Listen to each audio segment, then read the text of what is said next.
Hello, good evening, family. How are you doing? Welcome to our weekly Strategic Secrets and Monetize Your Skills Academy training. Give me just a moment. I'm checking my phone here to make sure everything is good. You can hear me well. Please invite somebody. Tonight, I have some powerful stuff to share with you. I think it's going to really change your life. So stay tuned, please. But let me check my phone here. I normally do this every week so that way we can make sure that we are hearing and seeing each other fairly well. So I'm just going to be logging in as a guest as well. If you are here for the first time, let us know that you are here. I'm always interested to see who is watching us. We have quite a few folks here. Janet is on. How you doing, Heather? Sindel, Ronita. Hey, where are you at? You're supposed to be here. Okay. Good to see you folks. Tonight I want to be talking to you about something that I believe is going to change your life, especially as we finish out this year. You know, I'm always big on time. I'm always checking to see what we want to do with time in the sense of achieving our goals, achieving our greatness, because now we are 8 months in. And today marks halfway of the 8th month. So that means you only have 2 more weeks before September comes, and then we will have entered the final quarter of 2019. Pretty soon, my friends, trust me, we're going to be now looking at saying, hey, welcome 2020. But you got to really get serious on making this time count and making your life count and achieving something massive before the year is out. So I think I'm almost ready here. Okay, I can see who's on here. Any new people in our community? My name is Chance, by the way, U.S. Navy veteran, #1 best-selling author, pastor, implementation strategist, all that good stuff. Basically, I try to do a couple things in my community here.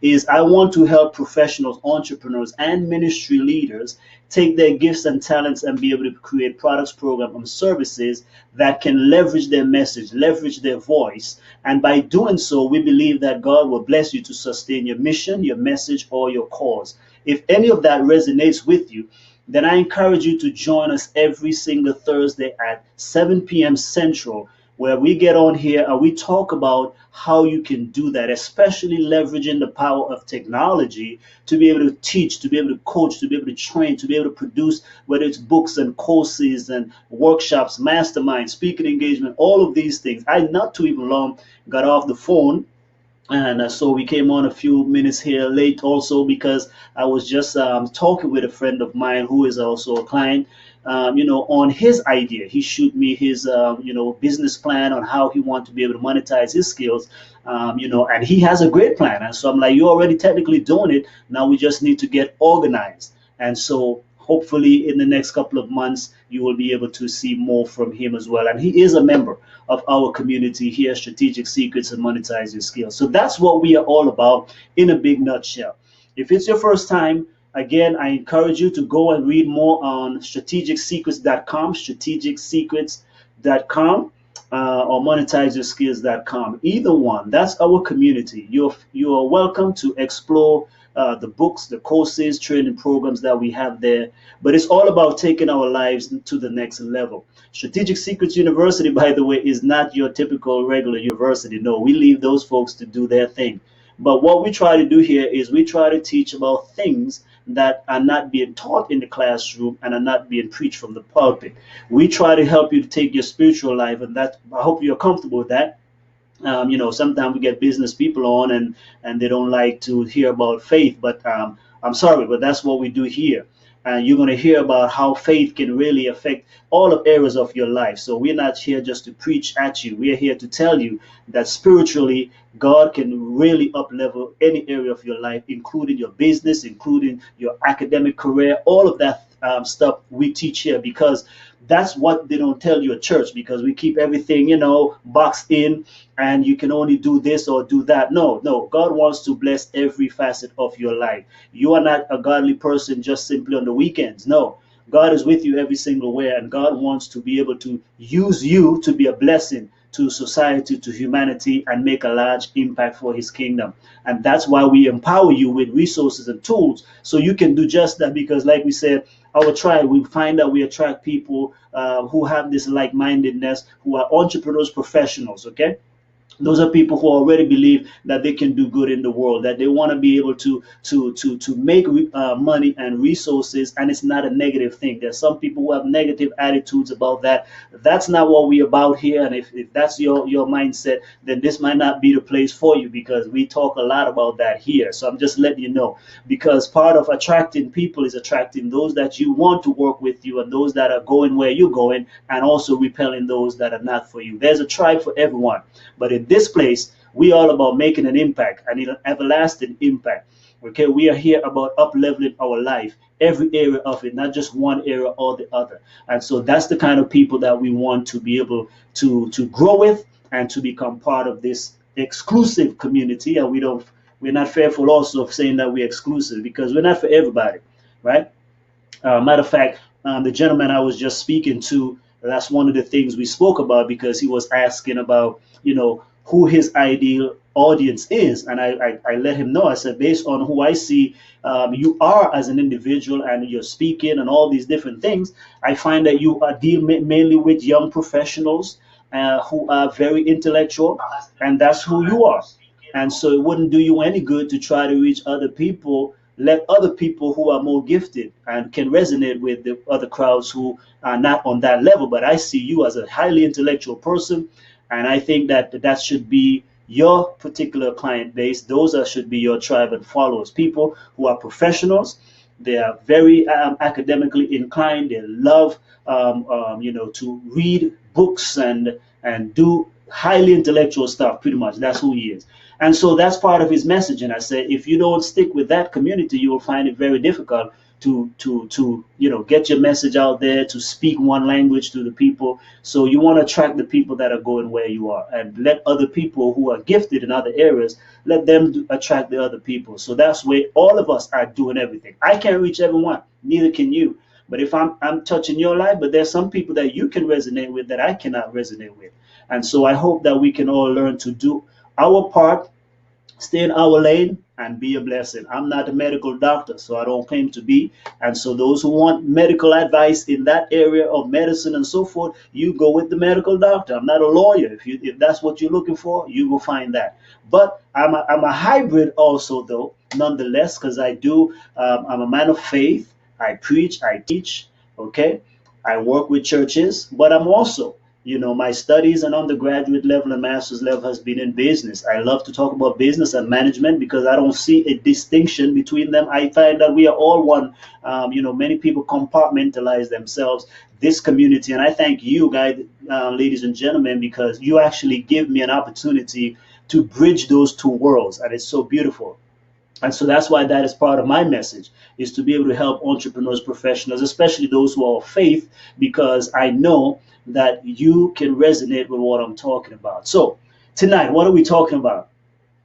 Some of you, if you've been on Facebook recently, you've probably seen a post that I just made. It took up most of my afternoon actually trying to get that thing out. So let me see here again. If you're new to our community, please don't be shy. Don't be shy. Again, we are strategicsecrets.com and monetizeyourskills.com. Those are our two communities that we work with. And so I'm glad to have you here tonight. I see some new folks here that I haven't seen before. And so that is helpful. That is helpful. Okay, what do I want to talk about today? Well, here's how it started. I'm going to give you a little backdrop. Last night, just before I went to bed, actually, I was planning to power down quite early, but I had some things on my mind, and so I remembered was it last year or year before, 2018, early in 2018, I sent a message to a mentor of mine who I'd worked with for about 7 years, and I was asking for his input on a project that I wanted to embark upon. Okay, I wanted to study this phenomena and write about it. And so I asked for his input, what he thought about it. But while I was digging through those emails to find that, after I read it, of course, so now I got some clarity on that because I'm thinking of doing it again. I started just browsing through, some past emails, and I came across one from June 27th, I think, or June 17th, one of those, 27th or 17th, 2016. So pretty much a little bit over 3 years ago. 3 years ago, I wrote in my own stuff, I emailed it to myself, and it was part of a journal entry also. What's working and what's not working. So pretty much what's working in my life, in my career, and those different things. What is working? What am I doing online that is working and what's not working? What am I doing in physically that's working and that's not working? What am I doing spiritually that's working and that's not working? And I noticed something interesting. And so this is what I went to sleep with, y'all. This I went to sleep with this thing on my mind because I realized something. My wife and I were having a conversation just a few weeks ago, and it was pretty much about changes, okay, making change. And my argument pretty much was this: time does not in and of itself change anything, okay. A matter of fact, time can make things worse. Here's what I'm saying: if we need to change our lifestyle, our health, and we neglect to make the changes, time by itself will not make us healthier. Matter of fact, we will get more sick, we'll get out of shape, we might develop some kind of issue. Financially, if you don't take care of your business, your finances, if you don't get out of debt, if you don't do that, if you don't make changes in your spending and earning and so forth, time will only make you poorer, broker, and live more paycheck to paycheck. If you don't take care of your relationship, time does not make it better. It makes it worse. That's why people get divorced. That's why marriages and all other relationships go south, because we neglect over time, or we think somehow my spouse will change. Somehow this partner of mine will change, and they do not change. Matter of fact, most of the times they get worse. Why am I saying that? Well, let's go back to the email. So I looked at the section of the email because what's working was, is what keeps working. But I looked at the section of the things that are not working, and that's where I spend most of my time, and that's what was on my mind for most of the night, because I realized something, my friends. Listen to me closely. 3 years ago, the things that were not working today are the same things that are not working. And you know why? Because in most of those things that are not working, I have not made any significant change to them. I have not done anything to improve them for the most part. And I have not even decided in many cases to either let them go, let them die, or just say, hey, this is no longer important. I'm not going to do it anymore. That's what today is all about. 7 keys to making good decisions. 7 keys to making powerful choices. Because again, brothers and sisters, okay, for those in the church, I call you brothers and sisters. But my friends who are on here, listen to me closely. If your life is not where it needs to be right now, you got to ask yourself a serious question. Are there some decisions that you have been neglecting to make? Maybe some hard calls already.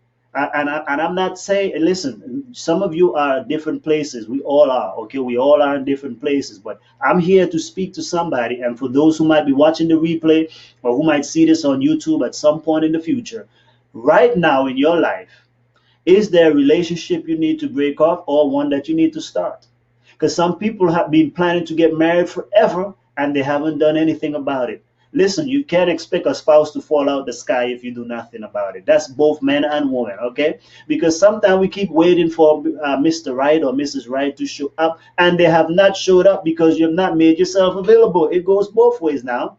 But if you are in a relationship that's going nowhere, you need to make a decision to either let it go or give the partner an ultimatum. Listen, if we don't make a change, I'm not going to continue doing this in this fashion.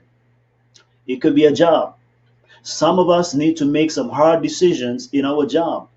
Is either you get a raise, is either you get a promotion, or is either you take a whole shift and make a transformation or transition to some career that you like and that is more in line in who you are. Some of us have outgrown our place of employment, outgrown our community, outgrown even some of our friends. You need to make some decisions to upgrade your friendship, to upgrade your life.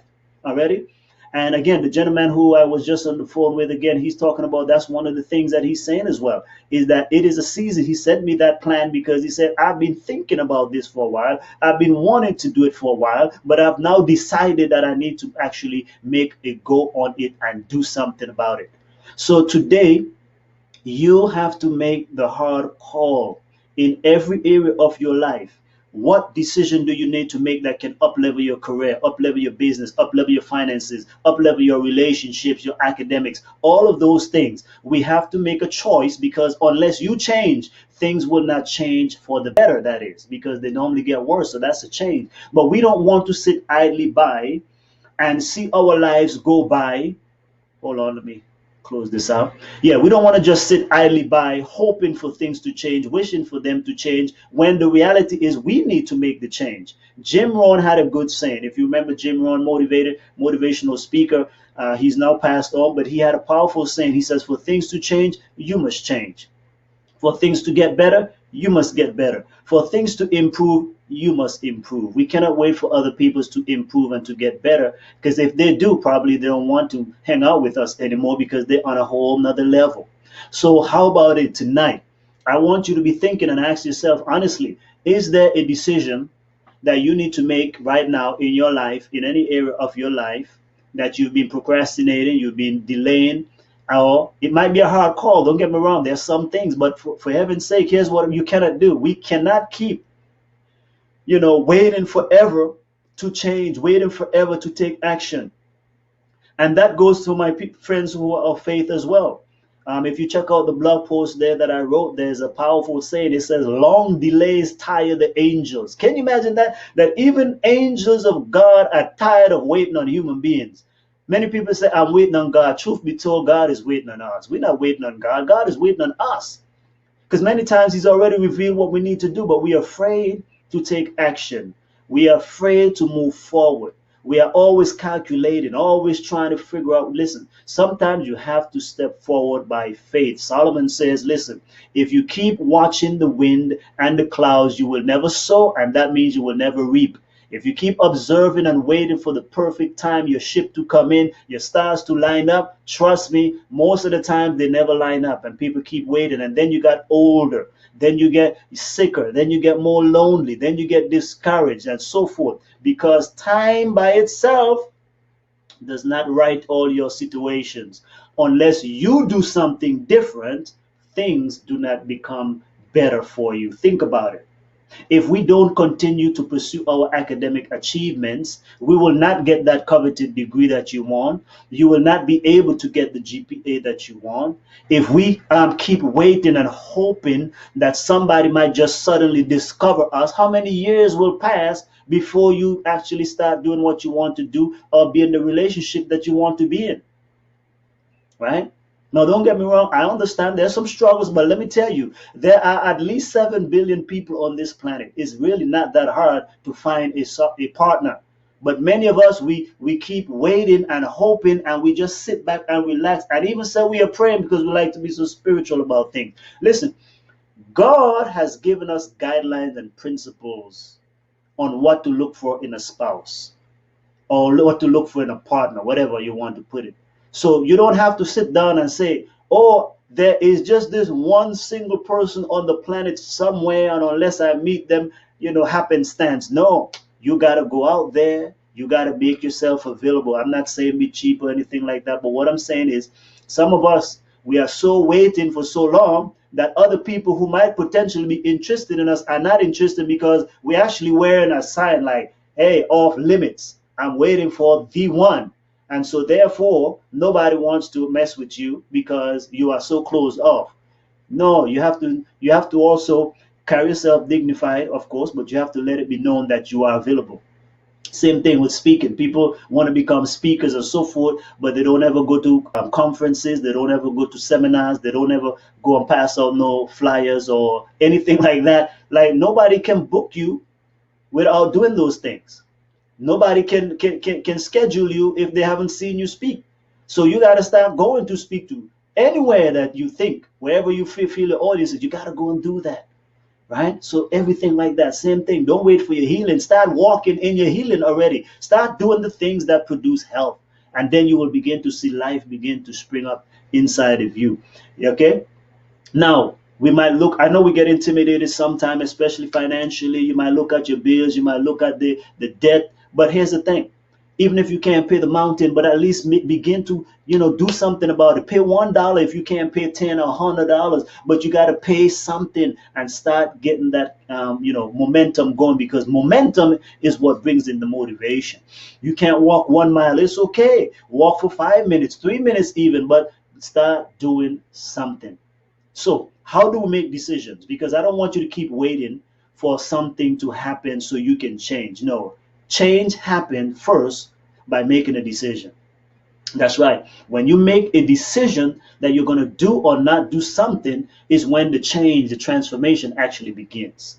Even if you don't have the total thing done, but the decision itself puts you in the motion of accomplishing the goal. Okay, so I'm going to go through these 7 different keys or strategies for you to make good decisions. Not just decisions, I'm talking about sound decisions.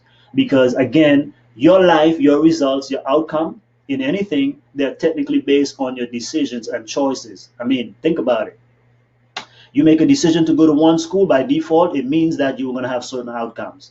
You make a decision not to marry a person or something, it has consequences. Everything we do, everything we decide to do and decide not to do, because another thing I want you to be clear on, not deciding is actually a decision. You have decided not to decide. You have chosen not to decide. So some people think, again, if I don't do anything, then, nothing happens. No.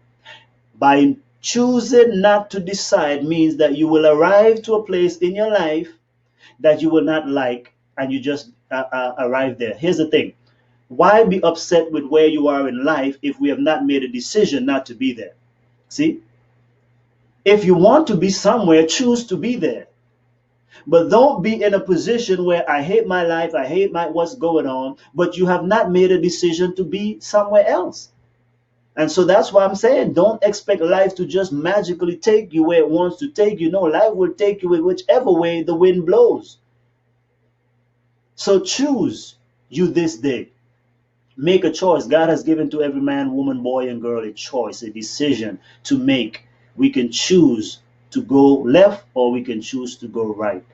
But we want to make sure that we are making good decisions that please Him. Alrighty? Is that resonating with you folks? I hope so. Okay? I don't want to be a little strong, but I have to be forthright. Okay? So now, step number 1. If you want to make good decision, you want to make good choice, the first thing I normally do, again, as a man of faith, I want you to pray for divine wisdom and insight. Listen, God has the insight and strategies that you need to be able to up-level your life right now. So many of us, we keep putting that thing off, thinking, God only hears that church or only in the spiritual. Let me tell you, I'm telling you, God has blessed me and God has given me insight and strategies in pretty much every area of my life. Here's Jeremiah chapter, 33 and verse number 3 says what? Call unto me and I will answer you and show you great and mighty things which you do not know. Now, if God has promised to show you great and mighty things, now what can perplex you? Right? One of my other favorite verse along the same lines here is James 1:5. If you lack wisdom, ask God, who give it to all liberally, freely, without reproach, and it shall be given to you. Already? So if you need wisdom, you got to ask God and begin to write it down. Ask God, God, show me what I need to do. This past weekend I had that because I had a tough choice to make myself. And it was very difficult because it had ramification both ways, on my side and on the other party's side. And it was not an easy thing. But what helped me to make that decision was, again, I was up on my way to church. Okay, I woke up on Saturday, was about to go to church. This idea came into my mind. And how did I know it was God? Because I could not have thought of it along these lines. I thought of the ideas. I thought of a whole entire strategy in which to do that. It never crossed my mind. It didn't dawn on me before. And I was able to write a 7-page proposal just from that idea. So much so I sent it to one of my friends, another mentor of mine. I say, hey, can you look this over? He sent me back a text message with a big explanation. Bro, you thought all of this up? I say, hey, That's how God gives you insight and strategy. So when I now made my phone call to make my choice now, to make my decision, it was much easier because guess what? God had intervened and God has given me strategic insight. Same thing with books. Again, I pray, I ask for wisdom. God, give me an idea. Give me something that I can write about, that I can do something to be a blessing to other people. And that's how the ideas come and they just flow. This article, again, it took a while, but here's the thing. How did this come about? And I know it's going to bless people, but it came about from just last night. Like I said, that idea came and I was thinking about this stuff. And I woke up saying, I need to write about this because this is what I need to do right now. I woke up with a determination to do something about those things 3 years ago. So I said, I need to write about it so I can help somebody else.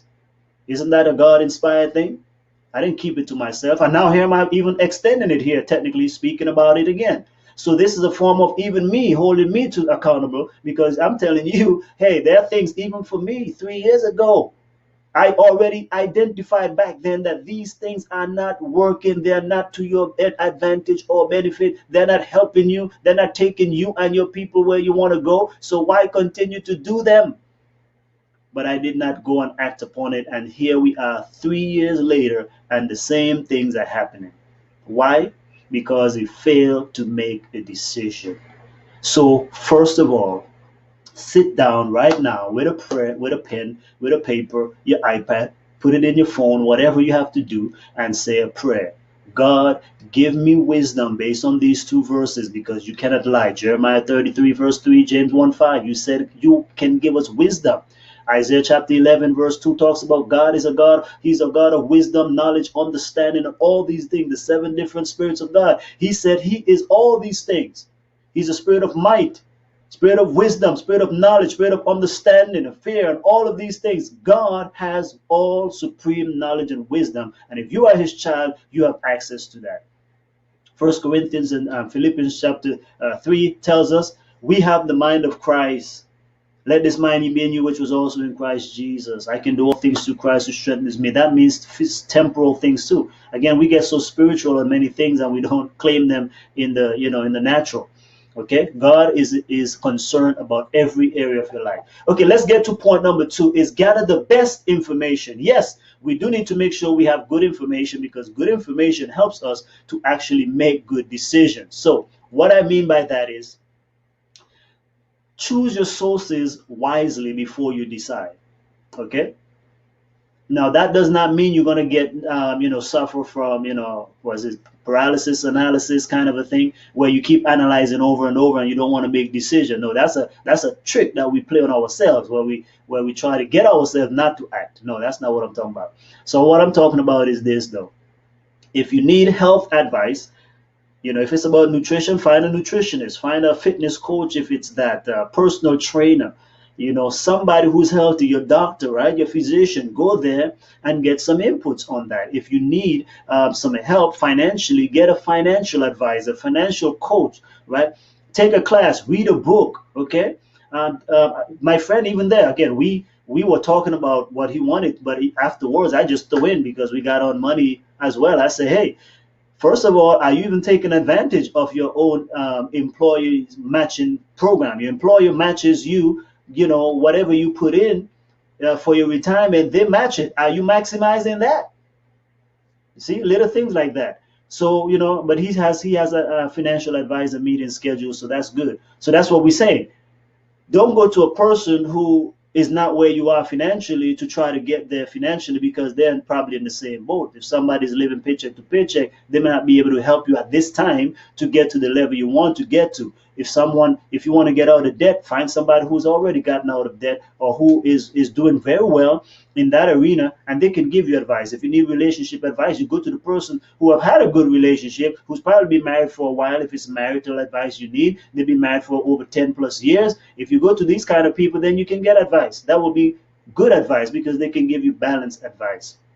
So in other words, choose your counselors wisely, which is actually the next point I want to share is seek godly counsel. Okay, this is a sage advice that is still relevant for us today. The wise King Solomon, you remember him? He said, in the multitude of counselors there is safety. Already, Plans fail for a lack of counsel, but they are established in the multitude of counselors. So, in other words, you want to find and get inputs from people. Like I said last week, I had to make a key decision. So I called up several people.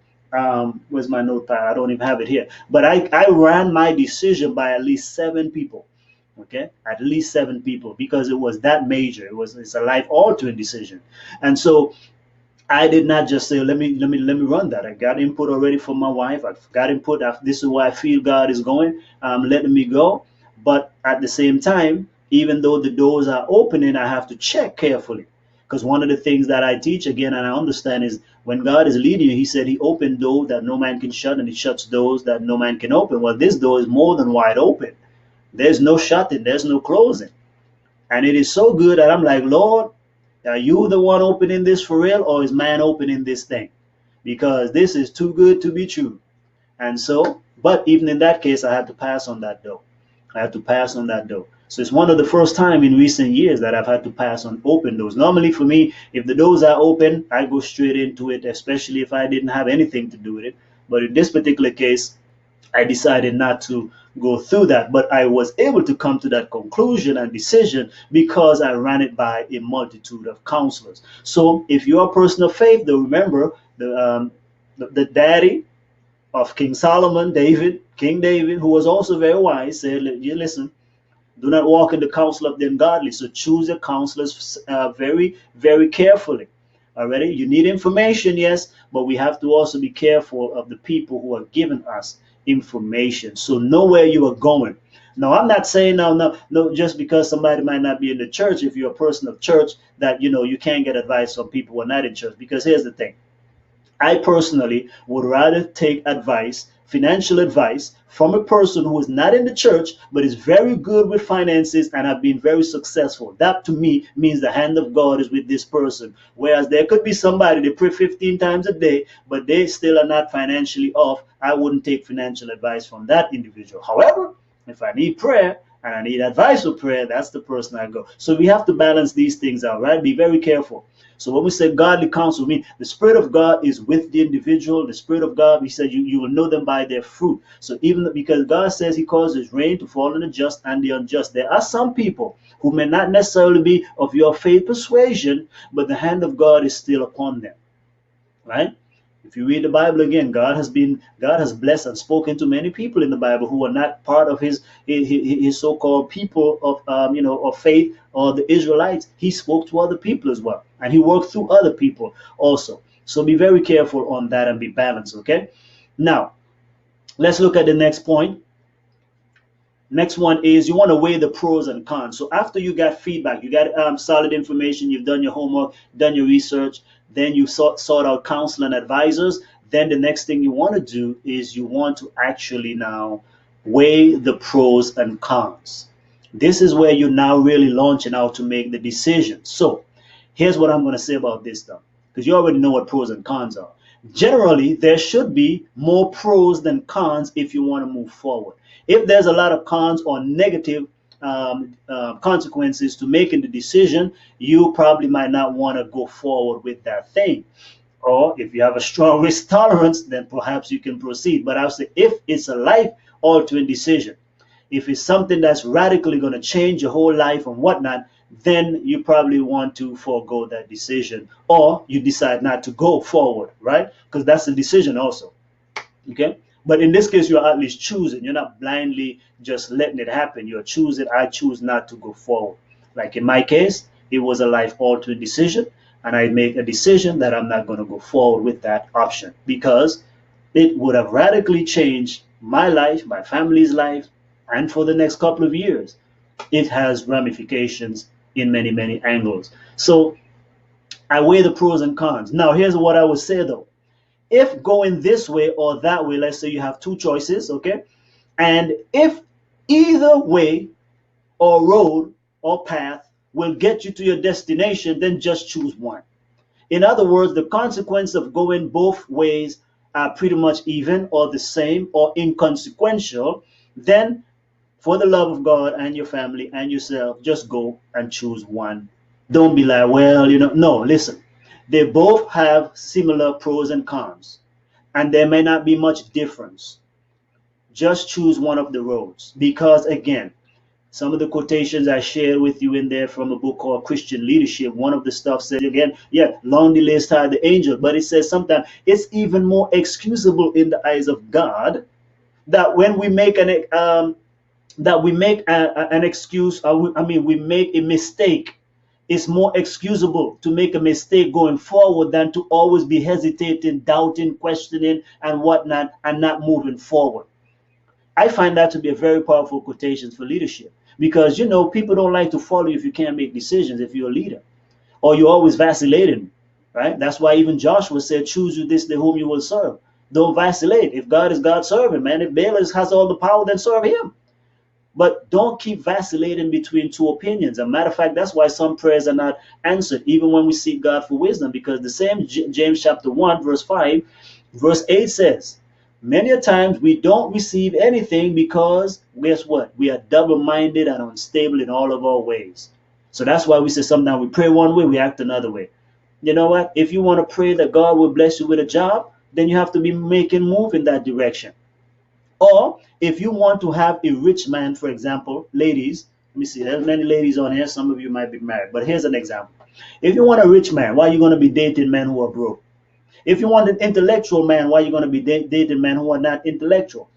You see what I'm saying? I'm just trying to get you to see. These are realities. So that's called double-mindedness, and you are not certain. And so therefore you have to act in accordance with that which you desire. If you desire health and longevity, you got to organize your life and body that way. You can't be visiting McDonald's every day and trying to become the most healthy, fit person on the planet. It's not going to work. Okay? I'm just keeping it real here on this. Can we just say that? Some people, I want to be a spiritual giant for God and be used by God. And you don't even read your Bible. You don't even pray often. So how is that going to happen? Tell me. How is that going to happen? It's not going to happen. Let's just be frank about it. It's not going to happen. God is not your genie in a bottle. God is a God of order and discipline. And that's why you and I, we have to become orderly and function based on principles. And that's why I'm giving you these keys for decision making, because they're principles. And if you follow principles, you will generally get better outcomes. Is that all right? Okay. So I know this is going to liberate somebody. It's going to liberate somebody. So I will take the chance of even offending some for the sake of the blessings that can come if you receive it well. But I mean, come on, it goes in every area, right?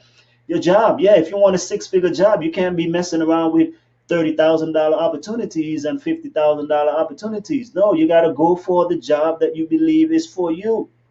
No, yeah, no, of course, this can be balanced, but what I'm saying in general, there's some people who function like that. I want to have a six-figure job, and then you don't have no credential for a six-figure job, you don't have no skill for a six-figure job. That's just a wish, that's a hope. Same thing, I want to be a millionaire, I want to make $1 million. Make $1 million? You think you're going to make $1 million if you don't have a plan, you don't have a strategy, you don't decide to get there, you have no business, you have no investment, you have no real estate. Those are the proven ways that people become rich in this country. Business owners, real estate investors, people who invest in stock market and so forth. But if you don't have one of those, it's going to be very tough. And not only that, but if you have a job and you're not even contributing to your 401k and all of those type of things, how is that going to happen? Tell me. Just tell me. But what we do, we are very superstitious because we think, oh, God will magically rain down some money upon us. No, that's not how God works, okay? So I'm telling you, you have to function by principles, and God is a God of principles. So follow his principles, and you're going to be all right. So next one is, number 5 is just make a decision and go for it, right? Even the best plans can fail.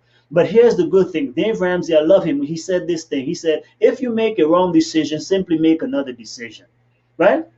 Because we all have to, even the best of us, even when we have made a decision that we did our homework, we sought out counsel, we can still miss the mark because we are frail. We don't have all the knowledge in the world. There's some things that God sees that we don't see. But it's better to act with the information that you have than to always be hesitant because you are moving forward. And not only that, but experience is a good teacher, is it not? So sometimes you and I, we need the experience of falling. And remember, failure by itself is not final. Failure is good because failures are stepping stones to success. Failures can teach you more sometimes than even success, because knowing what to do and knowing what not to do are both important. I need to know what not to do as well as what to do. So if you did your best job, and this helps me out in life actually, when I know I've done the best that I've done, I've given it my all, I've done my homework, if I fail, I don't feel bad. You know what I feel bad about failure? Is when I know I didn't give it my all, I didn't try really hard, I didn't do anything, and you just got the failure. But I know intrinsically that failure by itself, all great people fail. They said Thomas Edison tried over 1,000 times to come up with the light bulb thing. So you and I, we got to keep trying, and you keep going forward. So just take that advice. I've been using that from Dave Ramsey for a while now, because sometimes it helps me make a decision. If it turned out not to be the best one, just make another one, and hopefully the next one will be the better decision, right? Because I followed the previous step. I prayed about it. I've asked wisdom. I've sought out counsel. I've done my homework, and so now I just have to decide and run with it. Already, and don't always keep questioning yourself. Oh, my decision, was it the right one? Yeah, just go forward. Just keep moving. I got a text. What is it? This week, about 2 days ago, I got a text from this young lady. I spoke with her about, I think sometime last year. She was trying to move to another state, and it was tough. She had gone through a lot of issues, and she really wanted a change in life. So we sat down, and I gave her some principles and so forth. But she hadn't moved for a while. And she texted me, she said, "Hey, guess what? You haven't seen me because I actually, for a few months now, I actually went by faith. I took your advice and I went by faith. And guess what? Not only did I, get here and found a church family, not only did I get here and found a place to live, guess what happened also? I was hired within 5 days. Now here's the thing. She was not even working here. So that's what I'm saying. Sometimes you got to venture out. You see, the success might be waiting on the other side of your decision, because we keep enduring the lack here when God may be calling us on the other side. He wants you to journey to your promised land. But where you and I are right now, might not be the place of your provision, your blessing, your peace. God may have something better for you, but you have to be willing to move. You have to be willing to go. So she could have questioned her decision all she wants, but here's the thing.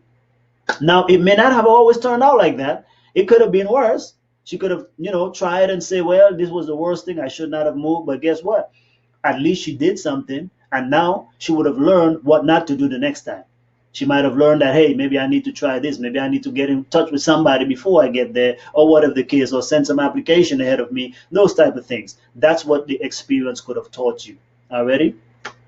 Should there be a timeline between, his asking, should there be a timeline between making a decision? I'm afraid that I can end up talking myself out of it. Yes, yes, yes. Here's one of the things I do. Because again, we want to be balanced, right?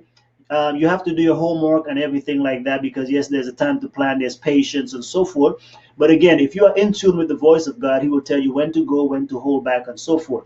But this is what I do. If I make a decision, or if I need to make a decision and I find myself keep moving the timeline for the decision, it means that time is not the problem. You know what I mean? It means you keep procrastinating. Like I said, 3 years I needed to make some decisions on how to call, and I had to make them. So it means now, that's what I'm saying, I woke up today with determination to just jump and do my thing, because if I don't, I will keep procrastinating. So there should be a timeline between the decision. Here's the timeline. It's those same steps that we talk about. That should be the timeline. It means you prayed. It means you did your homework. You gather your information. You sought out godly counsel. I'm not sure, however much time that takes. But once you've done all of those things, it's time to make a decision. It's time to say yes, no, let it go. Go forward, remain, or just accept whatever comes. But either way, you just don't want to ever just be neutral. Okay, so I would say that's the timeline. The timeline would be after you've done your due diligence. Have I prayed about it? Have I sought the mind of God about it? If your personal faith, that is. And then secondarily, I have also, sought out counsel, godly advisor, people that I trust, a mentor, a coach, or someone farther ahead of me. And not just one person, because he said a multitude of counselors, but that does not mean 10 and 20, because people can also talk you out of that which you need to do also. So be very careful, okay? But I'm saying seasoned people, though, and people that you really trust, that have your best interests at heart. Okay, so after you've gotten all that information, you analyze it, you weigh the pros and cons. That's what I do. Sometimes I even give them points.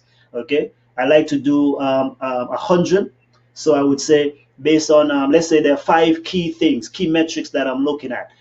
Let's just say it was moving to a new housing location. So I would say maybe safety of the community, other children, a church close by, those things, and schools. So then I would say, okay, I'm assigned 25 points to each one if there were 4 or something like that. If it's 5, then I say 20 points each.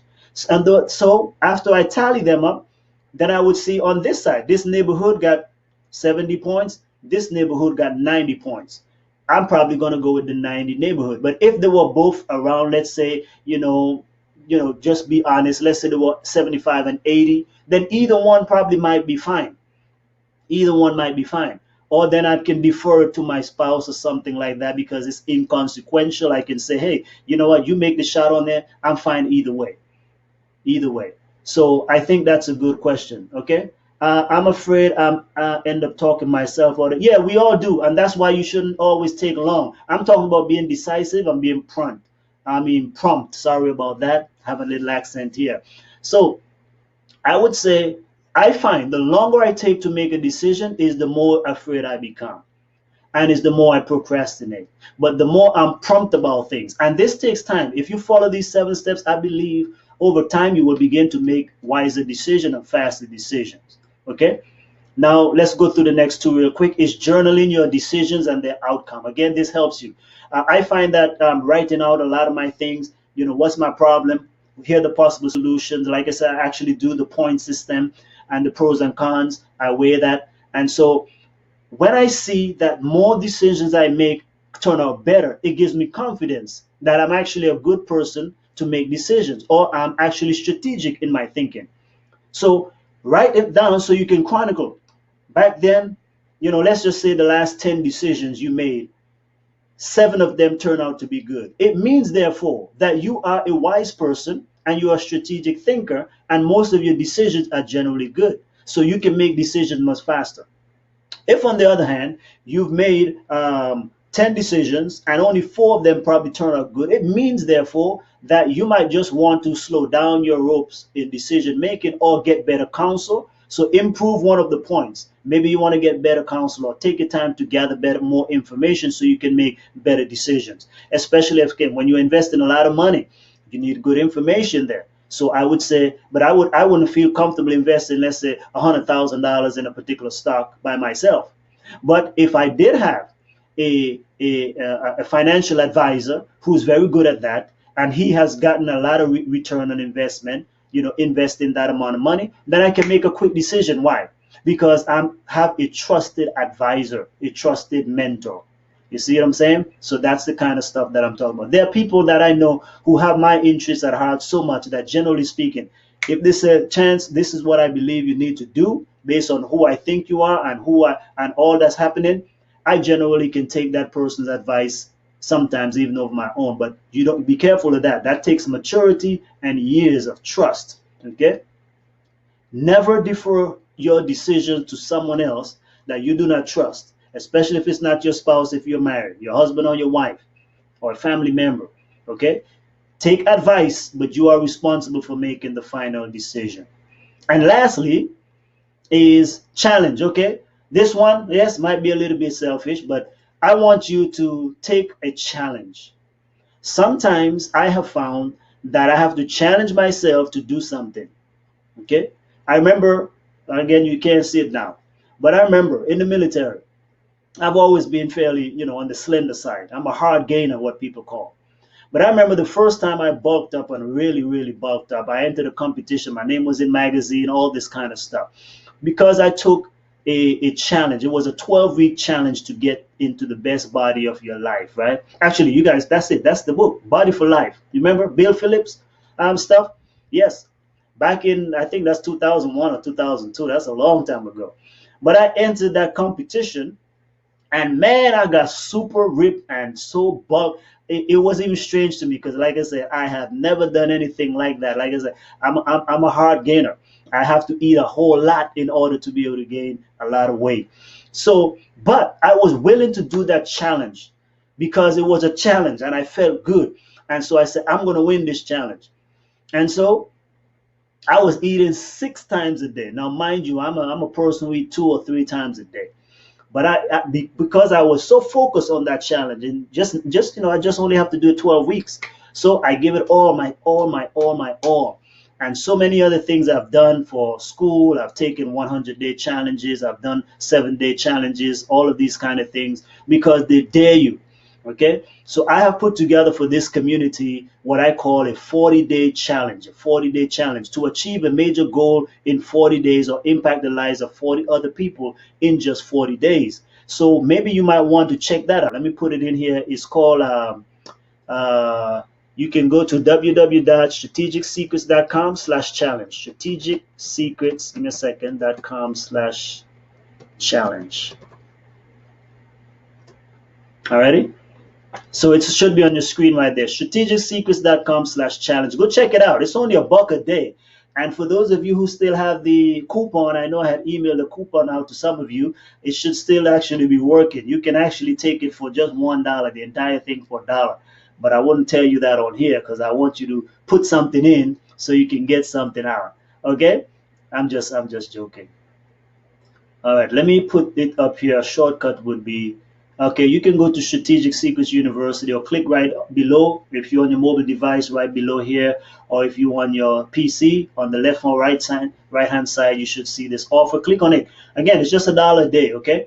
It's just $1 a day. If you still got the coupon in your email, if you enter it on the checkout page, then you'll be able to just pay only $1 to take the course.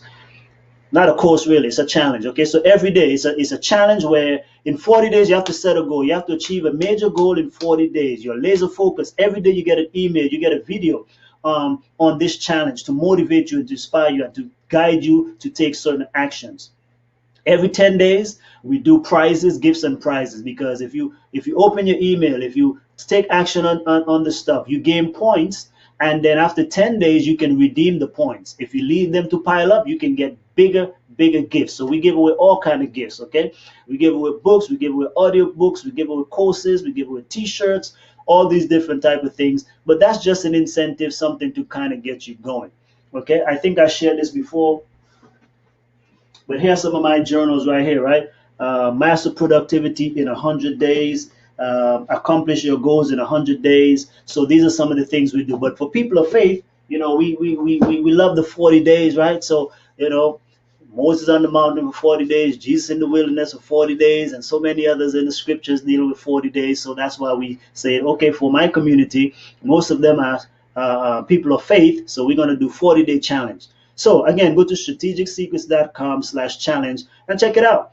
Okay, so let's recap. We've been here almost an hour, so we like to keep this within an hour. I have 52 minutes, 54 seconds. Alrighty, so let me recap. You cannot keep waiting for the perfect wind to blow. You cannot keep waiting for things to happen for you. You have to be proactive and make these decisions. Okay, sometimes it is better to go forward than to not go forward. Okay, long delays tire the angels. Man, that's a powerful quotation. Can you imagine that? Angels of God are waiting on us. I wish they would do something. They keep praying, but they're not moving forward. And here's another one for those especially who are associated ministry. I have one for you. It says, no one who is connected with the sacred work of God can remain in a neutral position or neutral ground. If a man is divided, undecided, and unsettled, until he is certain or sure that he will lose nothing. In other words, I just want to be sure it will all go smoothly. Then he shows that he is a man or woman that God cannot use. Oh man, that hits me right here. That's powerful. That is powerful. Okay, but if you use the strategies that I'm talking about, okay, if you use the strategies, then you can overcome this paralysis. Alrighty, because again, if you wait to measure every difficulty, my friends, balance out every perplexity, everything that's going to come, you will only do little, because that's inertia. You will become fearful, you become doubtful, you become discouraged. So I've just shared with you my 7 keys to making decisions, making good decisions or making good choices. Number 1, I recap, pray for wisdom and divine insight. Number 2, Okay, gather the best information. Okay, number 3, seek out godly counsel. Number 4, weigh the pros and cons. Number 5 is simply make a decision and go for it. Make a decision. Number 6, journal your decisions and their outcome. The more you do this, the more you begin to see pattern that emerges, and you can actually become a strategic thinker. And that way, you will do very well on your job. You will do very well wherever you go, because again, everything rises and falls on decision. And to be an effective leader, you got to be able to make good decisions. And then number 7 is find some challenge to take. Find something that will challenge you, to motivate you and inspire you to take action, to make a decision. So if you want to, for example, let me give you this. Okay, I got 5 minutes. Okay, speaking to the ladies, motivation. So it could be a challenge. I'm going to get slim and trim so I can fit my my wedding outfit. Okay, or you go to the bridal shop, even though Mr. Right is not in the picture yet. Go to the bridal shop, pick out the wedding dress, or put on the wedding dress, take some pictures in there, put it up on the wall, and that is going to actually create that catalyst that you need to begin to attract that kind of spouse that you're looking for. Already, if you've been wanting that nice car, go down to the car dealership, get inside of it, smell the leather, take it for a test drive. Now you can do that in so many places. But begin to move in the direction that you want to go. If you want to buy a house, every Sunday or weekend, whenever you're free, go out and drive the neighborhoods and see the houses, because there's so many open houses that you can go to, right? Drive the neighborhoods you want to live in. Not the ones you know that is out of your league where you feel like, no, go in those very ones that you truly want to be in. If it's a gated community, find a way in there. Wait till somebody open that gate and go through that gate and start feeling the way you want to be, because that's what God is like. People did that. Remember, Nehemiah went to scout out the land. Okay, we find that with Gideon. Sometimes you got to go spy out the land that you want to claim as yours, and for God, you got to go out and do that. Okay, so if you have a guy who is slow and you want to attract him, or a lady, vice versa, put these little hints. Help them to see something.